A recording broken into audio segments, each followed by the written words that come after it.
Nananatiling pinakamatrapik, pinakamasikip na lungsod sa Pilipinas ang Davao City matapos pumwesto sa ika-12 spot mula sa 482 na lungsod sa buong mundo ayon sa TomTom Traffic Index 2025.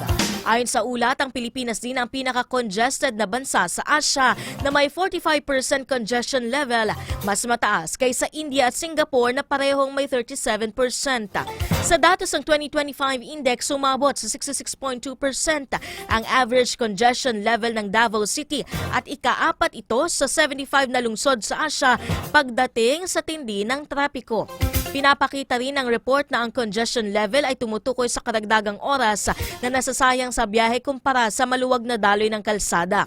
Sa loob lamang ng 15 minutong biyahe sa Davao City, 4.4 kilometers lamang ang karaniwang nararating at umaabot sa 168 hours o mahigit 7 araw ang nasasayang kada taon dahil sa rush hour. Samantala, kasama rin ang Maynila sa listahan matapos pumesto sa ika-4 na po sa buong mundo at ika-12 sa Asia na may average congestion level na 57%. Ayon kay MMDA General Manager Nicolas Torre, pag-aaralan ng ahensya ang maaaring solusyon upang maibsan ang traffic sa Metro Manila, tulad po ng paghingi ng solusyon sa mga eksperto sa UP. Dagdag pa ni Torre, maaari ding makaluwag ng traffic ang pagbabawas ng barikada sa EDSA tulad sa bandang Ortigas.